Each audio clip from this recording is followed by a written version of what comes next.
watching the Scottish Football Zone with all the build-up and reactions.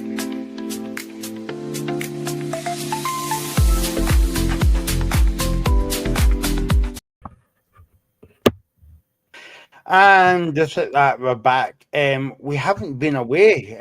We've only been away a few hours, and then we're back into the second of our teams in the Champions League this season. And it's going to be a big 90 minutes for Rangers tonight. Can they overturn it? Well, we'll maybe ask Alex when he comes out from behind the couch in a wee minute or two. So get your comments coming in. We're here until just about 7:30 tonight before the kickoff at 8 o'clock between Club Blues and Rangers. Joined tonight as always by, well, he's becoming my new best mate. You be as well to move in here, Ethan. Yeah, I know. I love coming on and talking about football. Obviously, very disappointing last night, and Champions League as a whole has been, well, the Champions League playoffs as a whole has been quite disappointing for the Scottish clubs. But hopefully, maybe Rangers can turn it around tonight, although it is a massive task on their hands. I tell you what, Michael, you must have paid even a fortune because you're certainly not paying me anything for this. Well, okay, the secret's out the bag now. Yeah, I'm paying Ethan by the show, so that's why I'm out of pocket, and I can't get any money for a haircut. But there you go, that's another thing. Regan and Alex, how's it going, guys? Doing well, aye. Aye, mate, good. I don't know. As it's got closer to the game, I'm getting more of an exciting feeling. I don't know. I've just got a weird feeling that something might happen tonight. There you go. It might not happen tonight because it's a Wednesday night, and obviously if it was a Thursday night, then under the lights and stuff like that. But we'll maybe get into that at 10 o'clock after the show. So yeah, we're here for the big build-up. As I say, the team news will be coming out shortly, and Ethan, if you can, it's just come out now. Right, okay. So here is the team for tonight. Oh, my reading it out. Yeah. So in goals is Jack. I've got it here. Right. Okay, you read it out then, Alex. Go on. Okay, all right. In goals is Jack Butland, a back four made up of Max Aarons, Nasser Jiga, John Suter, Jada Magoma. And the midfield is Lyle Cameron, Joe Rothwell, and Tello Asgard. And it's a front three of Diego Gassama, Oliver Adman, and Danilo. Yeah, so there we go. There's the Rangers team there. Regan, any names can I jump right at you there? Maybe Lyle Cameron for me. Yeah, I mean, he's been great so far for Rangers. He obviously scored that great goal in Europe against Pelton away. So I'm glad to see him back in the team. But I'm interested to see that Dexter's no starting up top. I mean, what do you guys think? Who do you think should be playing?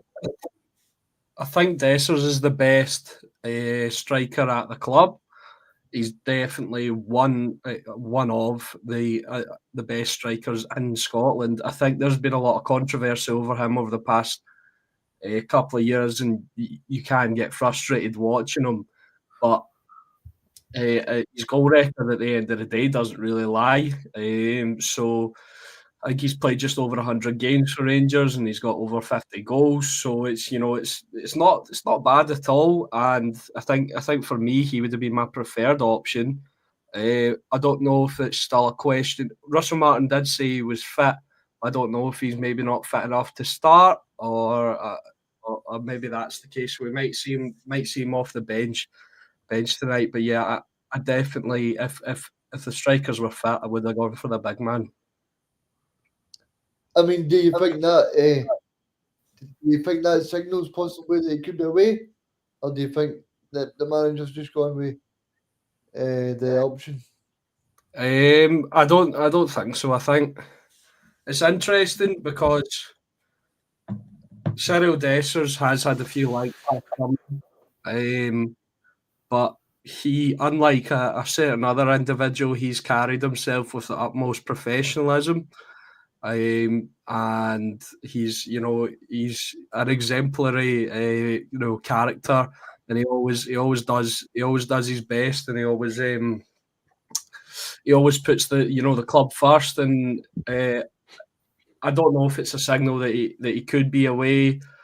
I doubt it. I doubt we'd see both. I doubt we'd see two Rangers strikers leave in the last week of the window, because I feel like that they've already got a job on their hands trying to bring in a Hamza Igaman replacement.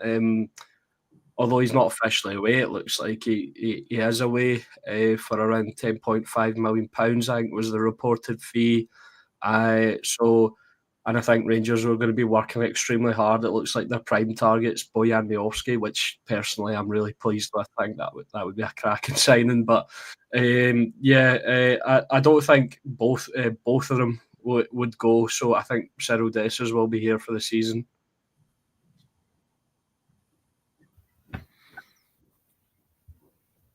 Yeah, no, exactly. Of course, the window shuts on Monday. I think it is at 7:00, and we'll be doing a show for there. Make sure you check us out. I think we'll be on that night at 6:00. But there you go. I'll just kind of like dive into what Russell Martin said yesterday. Alex, I don't know if you saw his press conference, but it was really good. What he's been saying for the past 4 or 5 weeks now, but he says that we will give it everything we've got. They're a good team, but we're ready for them. Fighting talk there.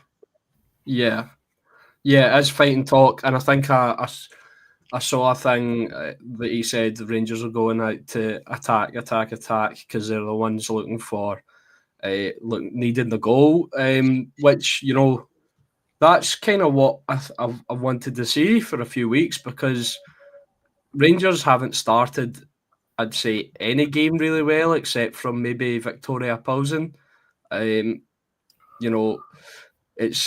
It's been kind of slow starting, and it's been frustrating to watch. So if Rangers come out tonight with that kind of intent and start from minute one, get an early goal, the tie, it could be made interesting for the rest of the game. Because Club Brugge are thinking, oh, do we try and kill this off, or do we try and defend our lead now? Or it makes it uncomfortable for the Belgians. So hopefully Rangers start fast and get a quick goal. So just before we talk about the kind of match and stuff, it seems like, I don't know if you guys have seen this, but it seems like behind the scenes Rangers might be capitulating a little bit. So you have the Igaman situation, and then there's been rumours that Nico Raskin and James Tavernier have had a bit of a bust up with Russell Martin, basically shouting at him and saying, "You're trying to get us to play this way. It's not working. Why do you insist on it?" Because Russell Martin came out and he's been slating the players and stuff.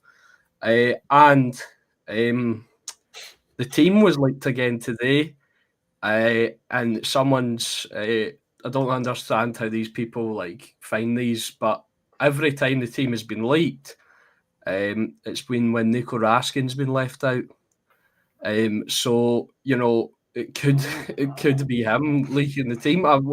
It's fun to speculate. We don't know anything. This is all obviously allegedly and all that, but it seems like Rangers behind the scenes are capitulating a little bit, Ethan. Yeah, and that's something that I did see, those rumours about the Nicholas Raskin and James Tavernier, and that they weren't in the starting 11 tonight. And I seen sort of some people saying that they've been told to find new clubs by Russell Martin. And yeah, the last time I remember a starting 11 being leaked was the Victoria Pilsen game at home, where Raskin didn't start, and Rangers had, well, their only, I would say, good performance of the season out of the 9 games. The one sort of complete performance, obviously a really good result in the night as well. I think Max Aarons hasn't been great, so I would have maybe expected James Tavernier to come back in. I didn't think Joe Rothwell's been great either. I would have expected Raskin to hold his place, and both of them are out the team, so maybe their futures do lie elsewhere from Ibrox. And there was something that I picked up from what Russell Martin said yesterday, and maybe I'm looking a bit too much into this, but he was speaking obviously about the Hamza Agaman situation, and he said it was the same as Southampton. So many players thought their future would lie elsewhere. Towards the end of the window, we had a really bad run of form because so many players were being told by their agents and other clubs they'll get it done. Obviously talking about a move away. He seems like he's talking about multiple players there, not just Hamza Agaman. So it could be possibly big figures at Ibrox in the last few days of the window. See if you guys are talking about possibly Tab leaving then. I don't understand why Russell Martin would make Tab his number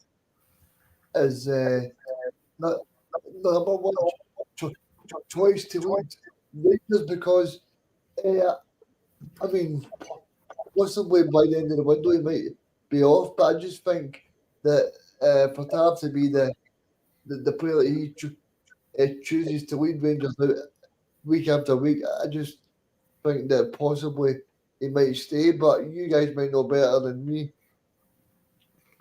Yeah, I'll jump in before Alex probably has his say.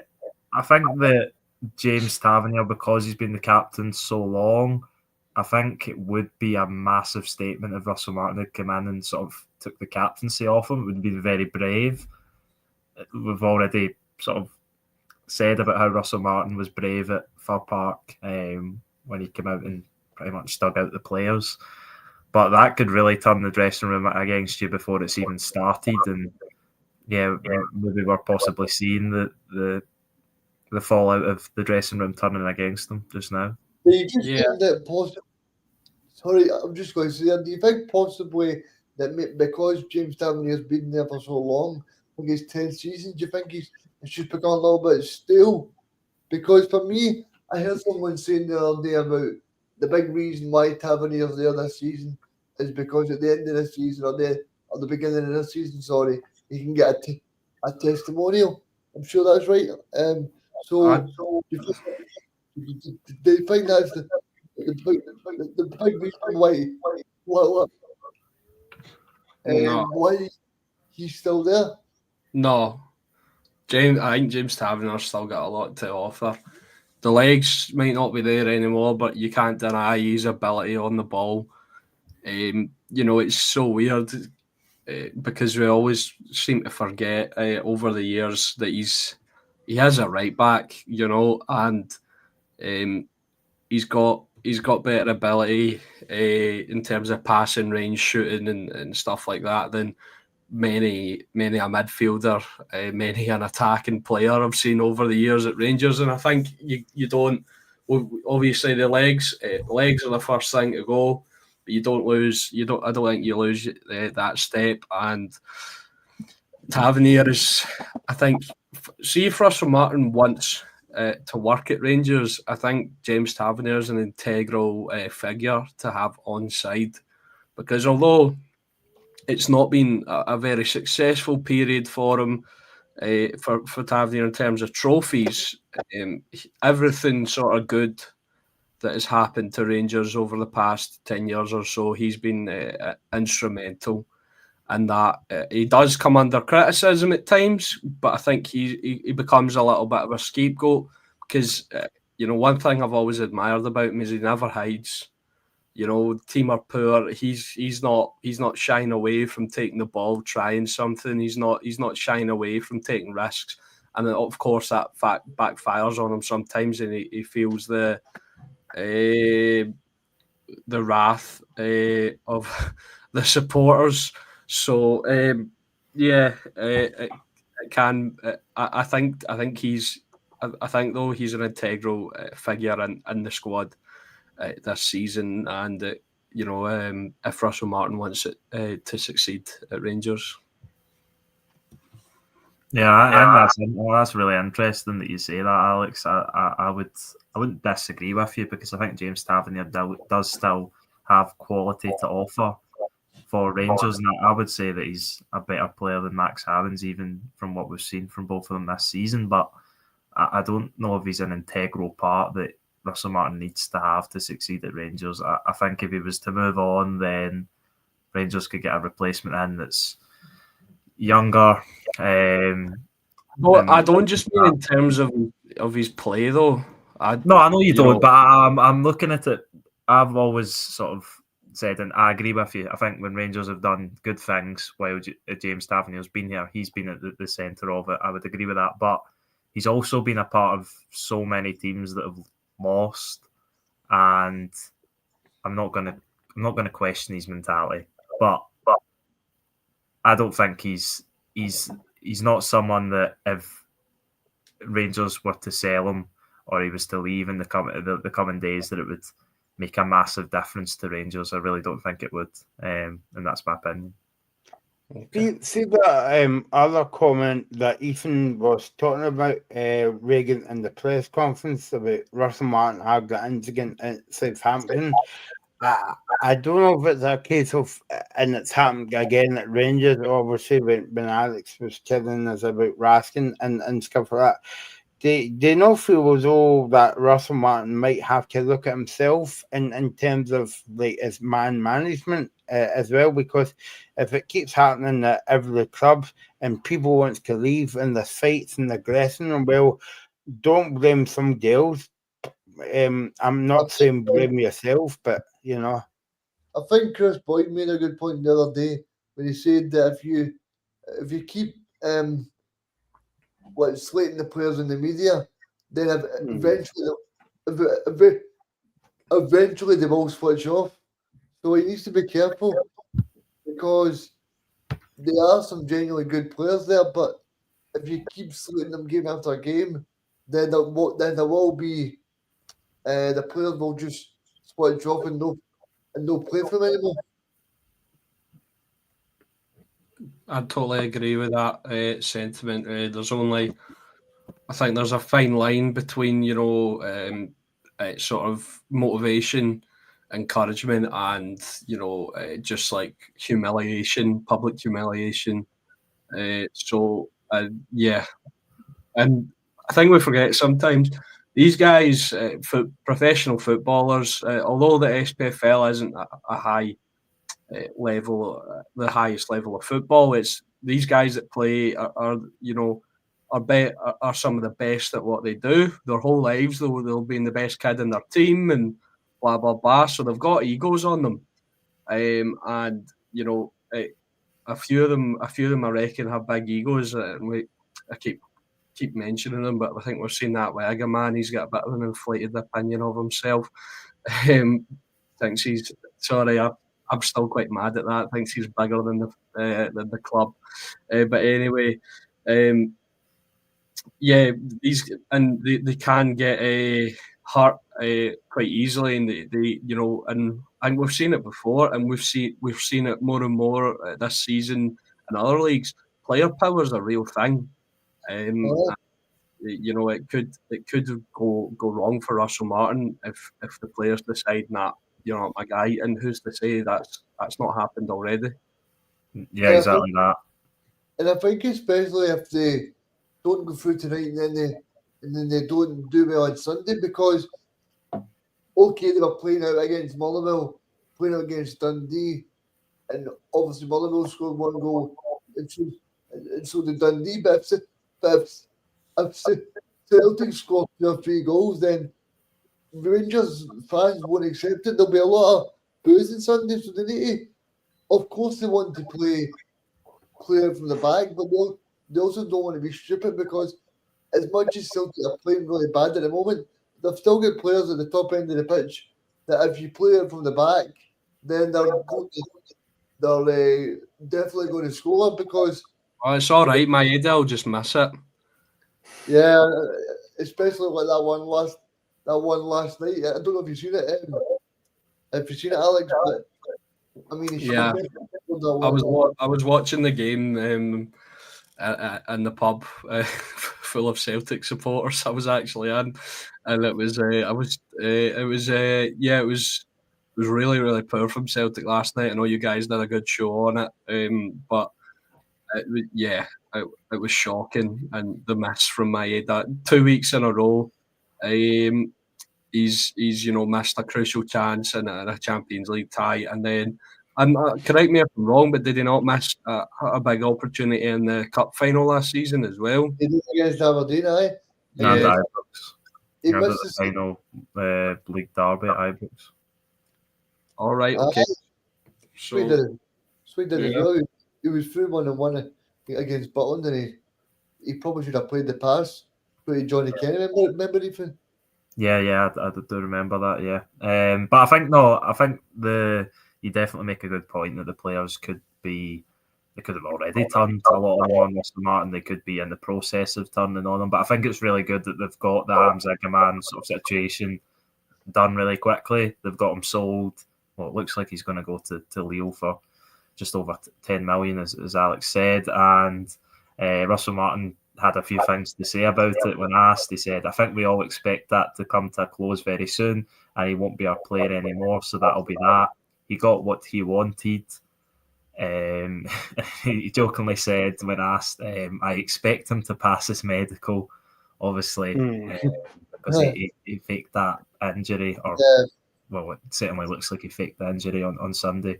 But another point to relate to maybe Nicholas Raskin and James Tavernier, or maybe other players, maybe one or two of them will not be here by the end of next week talking about the squad. So that could be talking about fringe players, but could also be talking about some sort of mainstays throughout the last few seasons. Sorry, just on that, I love Nicholas Raskin. He's a great player, right? But if his head's been turned as well, and if the supposed rumoured fees earlier in the window are what Rangers can get for him, I'd take that in a heartbeat. Take the money and run, because I think that the rumoured sort of clubs that were monitoring him have that kind of money. I think it was like Villa and stuff like that, and it was 20 to 25 million was being rumoured for him. So yeah, I'd take that in a heartbeat for him. I think the only last point I would make, and Russell Martin, and he done it again on Sunday after the game. I was at that. That's music to any kind of like journalist's ears when he's coming out and make statements like that.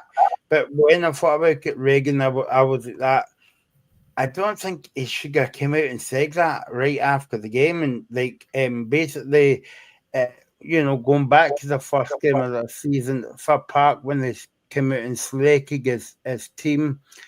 I mean, that's okay if you're there for like 15 games and coming out then, right? But not after your first league game. And he done it again on Sunday with Eggman, and I'm thinking, well, you shouldn't have really done that. I think it can go one of two ways, Michael. I think he's probably trying to stamp his authority on the dressing room because there's people that want away.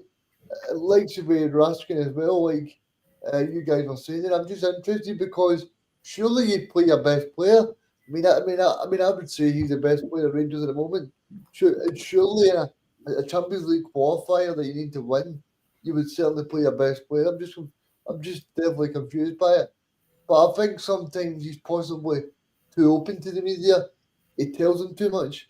He's a bit like Michael Beale in terms of not everything that happens with the club needs to be said on the media conference. So I think in terms of him, I think it'll all settle down once the transfer window goes.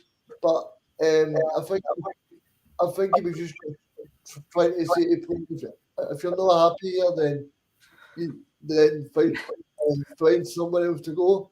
Yeah, next thing we know, there'll be a Twitter page lobbying for Russell Martin and going, "Oh, you guys just can't see the vision. The system he's playing is great, and it'll be him behind it," just like it was Michael Oh, Bielsa. aye. Because I thought, made- because Michael Beale made a Twitter page. I remember that. Yeah. And then they'll make a video with some guy towing a caravan up a hill. Sorry, Alex, if I'm giving you nightmares here. That's before the game. About talking about the game, obviously, Rangers. What do you think Rangers' game plan would be? Would they come out and go kind of like gung ho, or will they sit in for the first about 10 minutes? I think they need to go gung ho, start fast, try and just go 110% for that early goal.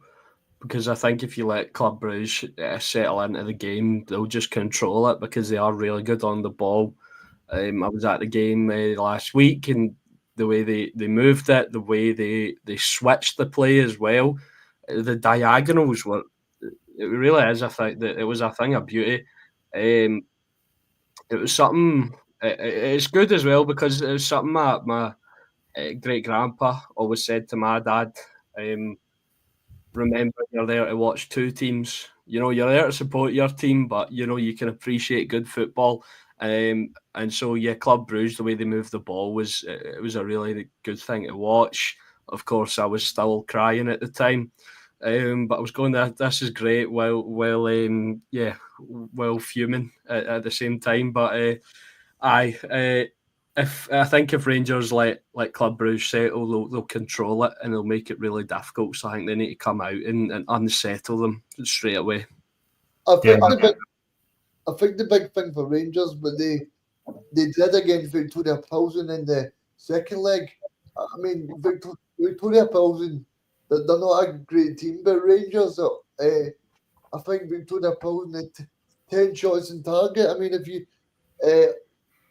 from the second leg, I think they need to make sure that they don't make too many mistakes as well from putting it from the back, because if you play it from the back against Bruges, I mean, you've seen it in the first chance Bruges had after 10 minutes last weekend, and they scored that first chance in the match they really had last week.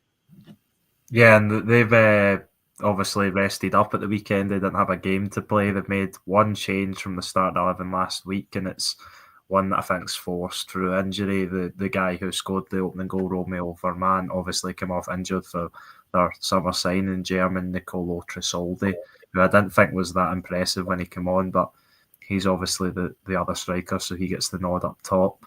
I think the Rangers sort of starting 11's pretty interesting. I don't know if any of you have seen this, but Russell Martin was asked why he was, or if he's confident that the team's going to be able to turn it around, and he said that the players had ran more in the first leg than they had in the last 2 years. I don't really know, but he was saying how. I mean, that kind of smacks of Philip Clement to me. It sounds a bit like Ricky Gervais, the way he would say something like that. But is that based on data?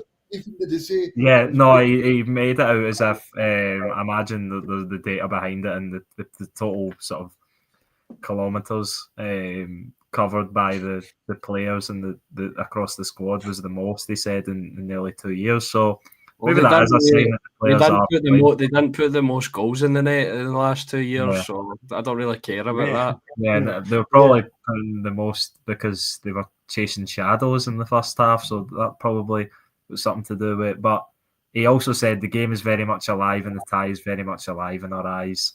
And when asked about the fans' discontent, he said, "My concern, I only have a problem if the owners then start turning to me or Kevin. And at the minute, everyone is really calm. Put a performance in we're proud of, that the travelling fans are proud of, that wins us the game." And I think that's the most important thing tonight. Rangers won't be expected to go over there and win the tie, but they can definitely put on a good performance and encourage the support to get them back on side before the massive game on Sunday. Mm-hmm. Yeah, I mean, I just find that I just find it interesting though in terms of see this match tonight. I mean, like you were saying there, surely Rangers will go all out in attack, but then also they need to make sure they don't leave space in behind for Bruges. So I think it'll be interesting. Yeah. That's been one of my bugbears this season with Rangers, how open they are at the back, and I don't know, it's not improved. So we might have a few scares tonight, or Rangers could come out the blocks firing, and Bruce will just hit them the first chance they get, like they did last week, and then that's the tie done. The first goal is crucial, but yeah, Rangers have been having major issues at the back. You know, at the weekend, I think I've said it. Used this line on another show, perhaps, but their backline part of like the Red Sea for Jonah Ayunga, and you know it's been a major problem this season. Just really open, no cover, because the fullbacks go forward and invert and do all that, and then you know there's no cover, and the two centre backs are trying to cover like a front three running at them most of the time. Yeah, that is one of the major issues at Rangers this season. I'm interested. I don't know if you guys have got it there, but I'm interested in the bench because I really like Mikey Moore. I think he's a fantastic player. I know probably you guys he's have on the bench. don't know if you guys have seen much of him, but I just think he's a fantastic player. I think he's still trying to get going, but it could be I'm excited about him as well. Yeah, To be honest, the way I think this speaks to how Rangers' season is going. But see, if I was looking to the bench tonight for an impact, I'd go straight to Findlay Curtis, the wee man, because he's proven it. 3 goals this season in all competitions, and I'd go with him, and then I'd go to Dessers. I mean, Moore. I think Moore just needs a wee bit of time to get to sort of get adjusted, maybe just get up to speed, because he has looked good in flashes, but I don't think we've seen a complete performance from him yet. Mind you, he's only played like 2 or 3 games, 2 of them substitute appearances. I think obviously starting against Alloa, so I'm not writing the kid off yet. So before anyone jumps all over me and says I think Findlay Curtis is better than Mikey Moore. But tonight, the way it's going, if I was looking for an impact, I'd go for Curtis. Do you think, Alex? Do you think Oliver Antman deserves to keep his starting place after the last performance? No, I would have started Curtis on the right, to be totally honest. But this is where we are. Yeah, I agree. I think with Dessers up top, maybe he's just not fit enough to start, so that's maybe why Danilo starts. I think the midfield 3 for me, with Joe Rothwell, Taylor Asgard, and Lyle Cameron, I don't know if it lacks a little bit of defensive sort of off the ball sort of industry that you might need in the game. Because Lyle Cameron will work his wee socks off, but he's not. He's a wee bit lightweight sometimes, which is no fault of his own. It's because he's a person of small stature. So yeah, Taylor Asgard did not look match fit at the weekend. He looked really sluggish. So I'm interested to see how that goes. And yeah, I heard people calling Cal McGregor Captain Pashback the other night. He's got competition here with Russell Martin's twin brother. I think that's the only reason he's getting in the team, because he's absolutely dreadful, and he offers no defensive presence either. Absolutely none.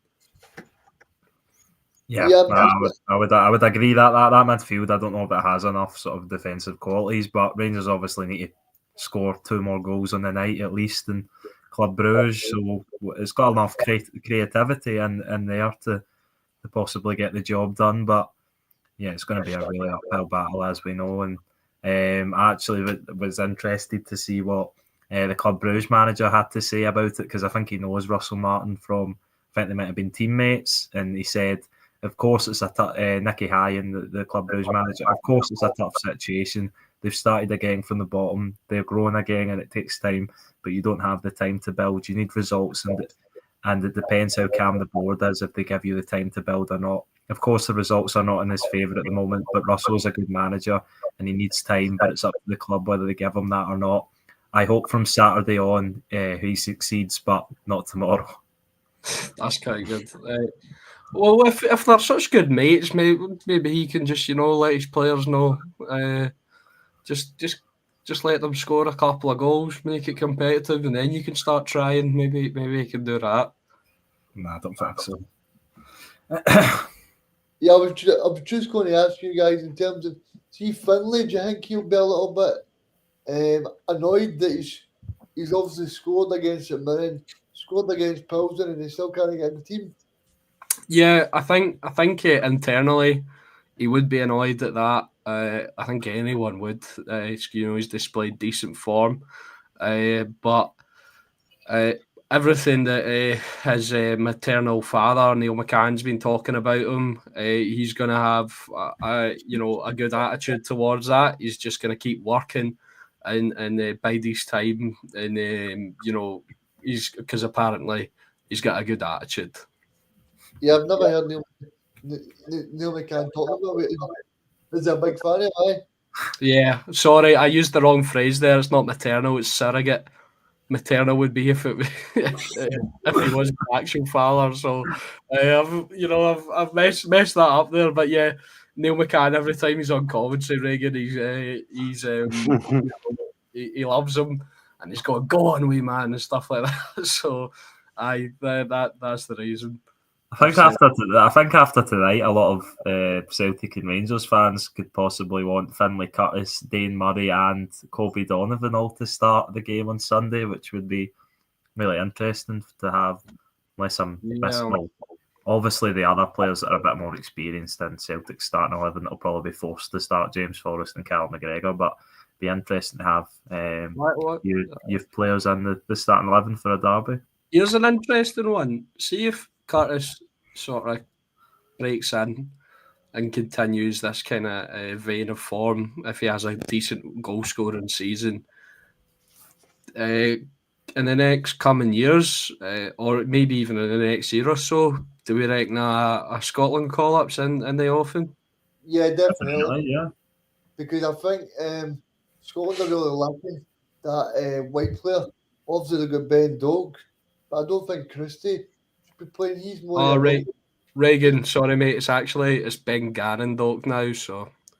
Oh, yeah. I forgot about that. I better not disappoint his mum. Because I know that's the reason why he's changed it. So. I think it's his dad that's Gannon, unless I'm mistaken. I think it's his dad that he wanted to represent now as well. So. Fair play him. Yeah. That's what he's going to be known as now, obviously, because it's on the back of his shirt. So, think Russell Martin will get his mum's name. That's a belter.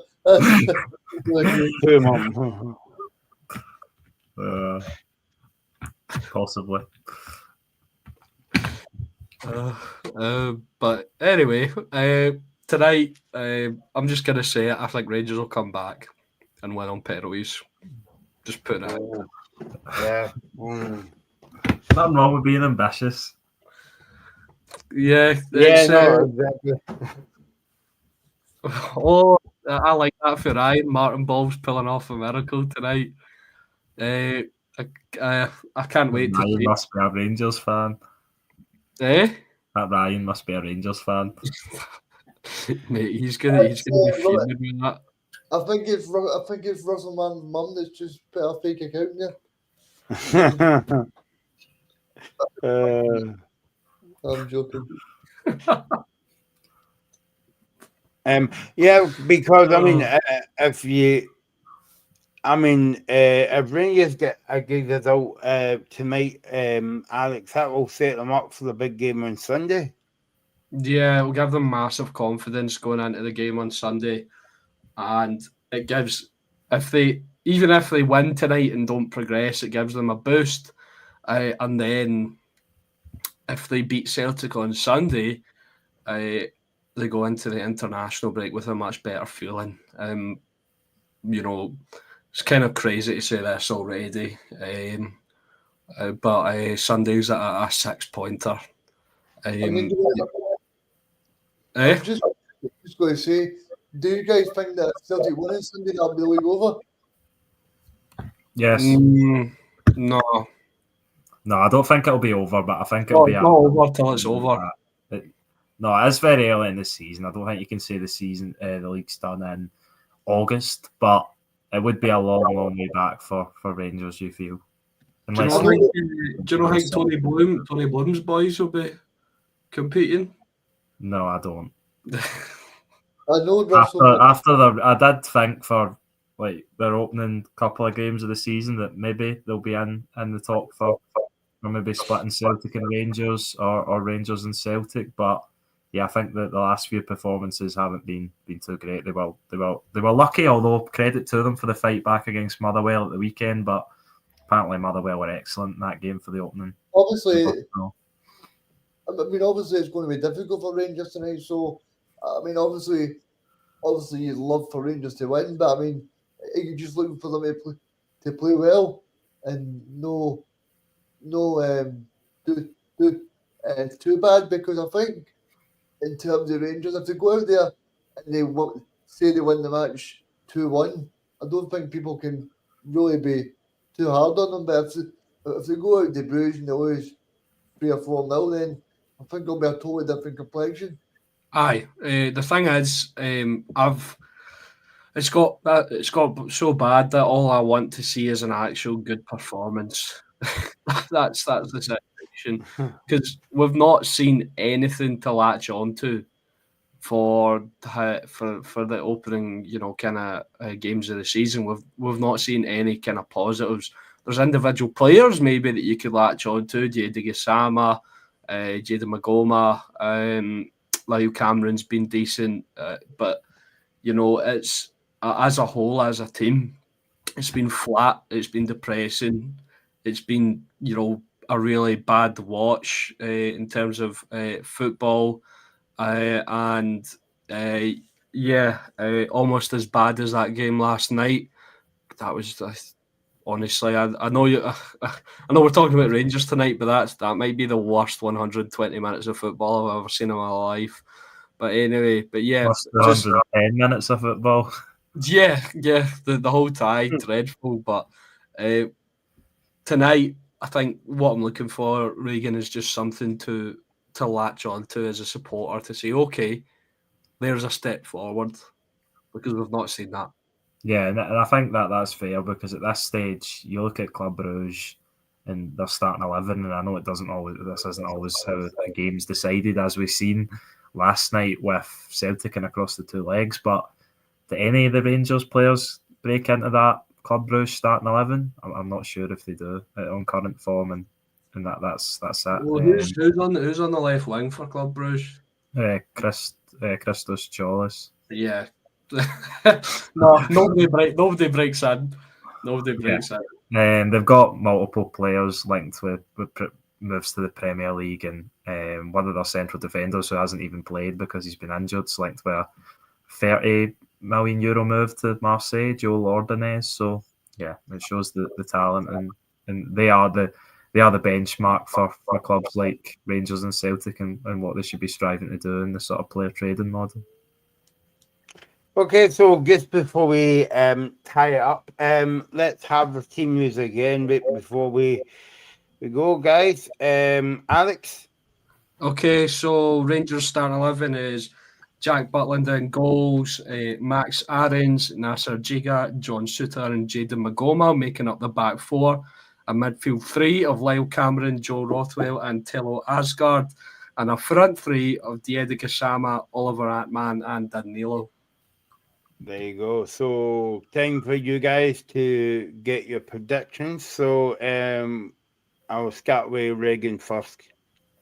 I'll go Bruges 2, Rangers 2. I think Rangers will score, but I think they'll be too open at the back. Ethan? I'm going to go with a 2-1 win for the home side, 2-1 to Club Brugge, but I think we will see improvements from Rangers and a little bit of encouragement for the fans before Sunday and the rest of the season. Okay. Alex? I'm going to go with... I'm going to be bold. I'm going to go with Versa last week. I'm going to go with 3-1 to Rangers, and Rangers that win on penalties. Oh, that'd be some game. Oh. That's Okay, me so You thinking Well, with Who's going to score the 3 goals? Gassama hat-trick. oh, Okay. oh. Right, so that's us. We'll be back at 10 o'clock. Don't forget, we'll be on tomorrow night for the Hibs and Aberdeen games. Early kickoff for us will be on at 6:30, and then at 10 o'clock. But before then, we'll be back at 10 o'clock tonight to look at back at the 90 minutes of the Club Blues Rangers game in the Champions League. So we'll see you soon. You're watching the Scottish Football Zone with all the build-up and reactions.